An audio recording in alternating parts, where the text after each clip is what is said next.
The church doors slammed open with a violence that silenced the organ mid-note.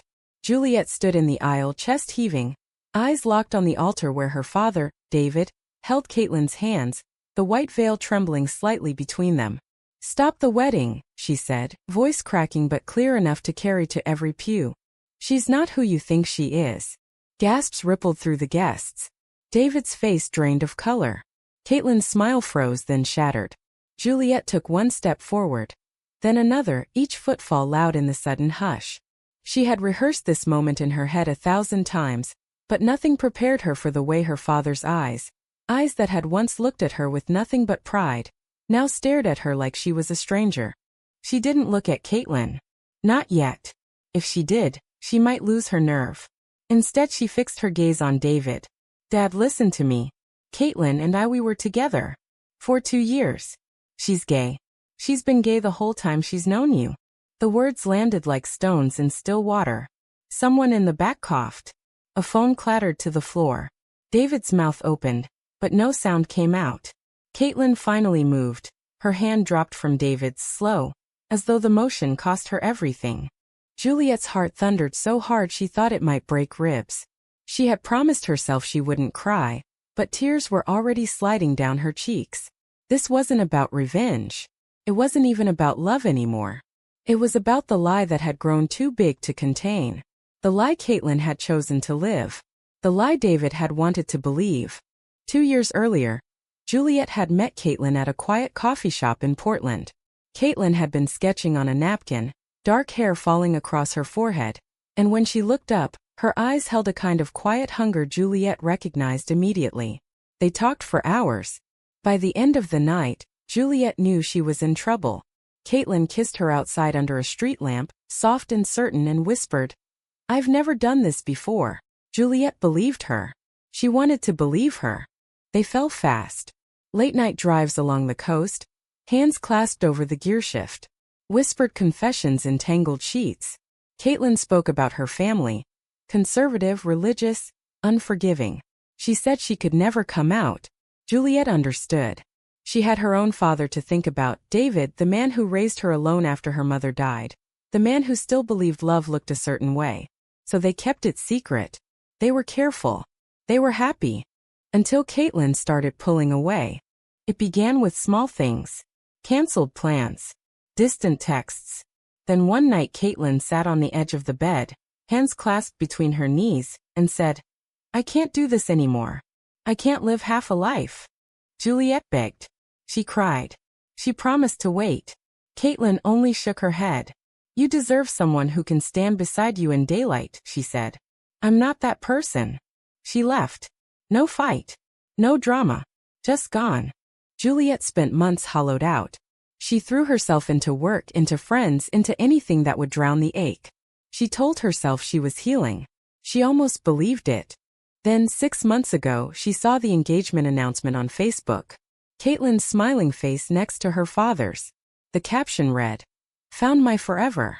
Juliet stared at the photo until her vision blurred. She wanted to scream. She wanted to disappear. Instead, she called Caitlin. Caitlin answered on the second ring. "Juliet," she said, voice small. "I knew you'd find out." "Why him?" Juliet asked. "Of all people, why my dad?" There was a long silence. Then Caitlin whispered, "Because he doesn't ask questions. Because he wants a wife, not the truth. Because I'm tired of hiding, but I'm too scared to stop." Juliet hung up. She told herself she would stay out of it. She told herself it wasn't her place. But every time she saw her father's face light up when he talked about Caitlin, something inside her twisted. He talked about the future. Grandchildren, holidays, a life built together. Juliet listened and felt the lie grow bigger, heavier, until she couldn't breathe around it. Now she stood in the church, the truth burning on her tongue. She had come here to save her father from a marriage built on deception. She had come here to save Caitlin from herself. She had come here because she still loved them both, and that love was tearing her apart. David finally spoke. "Is this true?" His voice was barely above a whisper. Caitlin looked at him, then at Juliet. Her eyes were wet.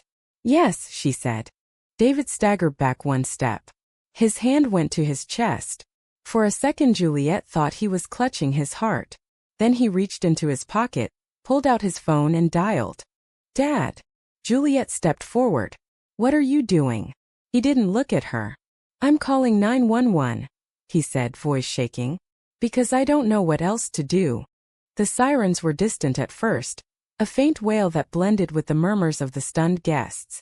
Juliet stood frozen in the aisle, watching her father's thumb hover over the screen before he pressed call. She had imagined this moment 100 ways. Anger, tears, silence, but never this. Never the police. Caitlin moved first. She lifted her veil with trembling fingers and dropped it to the floor. The white fabric pooled like spilled milk. David, she said, voice breaking. Please. Don't. He didn't answer. He turned away from her, shoulders hunched, phone pressed to his ear. Yes, I need officers at St. Mary's Church on Elm Street. There's been a situation. Juliet felt the ground tilt beneath her. This wasn't what she wanted. She had wanted truth. Clarity. Not chaos. Not this. She turned to Caitlin. Why didn't you just tell him? Why did you let it get this far? Caitlin's laugh was bitter, hollow. Because I thought I could do it. I thought I could be what he needed. I thought if I tried hard enough I could make myself want it. She looked at Juliet, eyes raw. I was wrong. The guests began to shift uncomfortably. Some stood. Some whispered. An older woman, David's cousin, clutched her purse like a shield. Juliet wanted to scream at them all to leave, to give them space, but her voice wouldn't come. David ended the call. He stared at the phone as though it had betrayed him. They're on their way, he said to no one in particular. Juliet took a step toward him. Dad, you don't have to do this. We can talk. We can figure it out. He finally looked at her. His eyes were red-rimmed, bewildered. Figure it out? Juliet, she lied to me. She lied to both of us. For months. How do you figure that out? Juliet swallowed. I know it hurts. But calling the police, what are they going to do? Arrest her for being gay. David flinched. It's not about that. It's about everything. The house. The ring. The promises. I gave her everything, Juliet. Everything. Caitlin spoke softly. I never asked for your money, David. I never wanted. Then why? He snapped, turning on her. Why did you say yes? Why did you let me plan a life with you when you knew you couldn't love me? Caitlin's shoulders shook.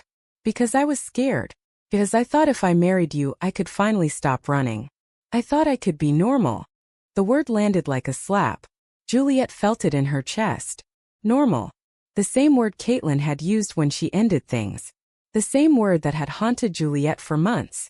She looked at Caitlin, really looked, and saw the woman she had loved. The woman who had laughed until she cried at stupid movies, who had traced constellations on Juliet's back with her fingertips, who had whispered, I love you, like it was a secret too precious to speak aloud. That woman was still there, buried under layers of fear and shame. And Juliet hated that she still loved her. The first police car pulled up outside. Red and blue lights flashed through the stained glass windows, painting the pews in fractured color.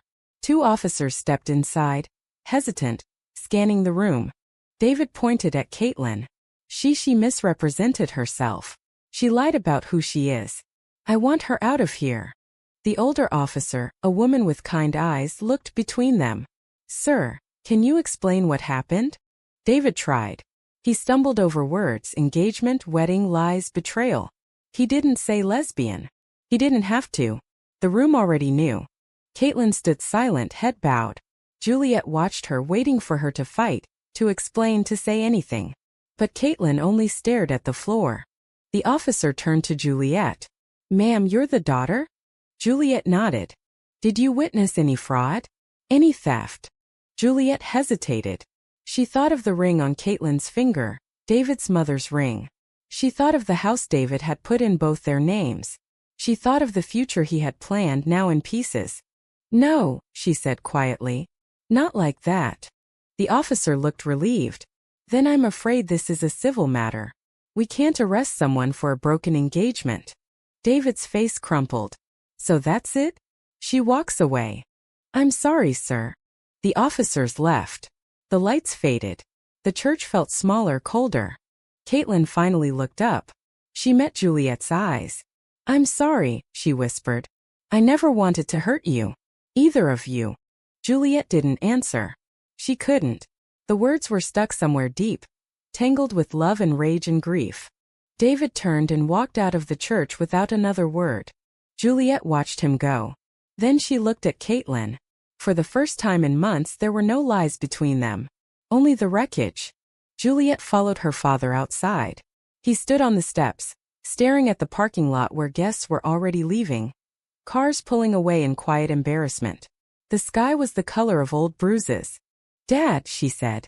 He didn't turn. "I don't want to talk right now." "I know. But we have to." He laughed. A short broken sound. "Have to? Juliet, my wedding just fell apart in front of everyone I know. My fiancé just admitted she's. He couldn't finish. "Gay," Juliet said gently. "She's gay." He flinched like the word had weight. "And you knew." "I didn't know she was going to marry you. I found out when everyone else did." He finally looked at her. "But you knew her. You knew her like that." Juliet nodded. "Yes." David rubbed his face with both hands. "How long?" 2 years.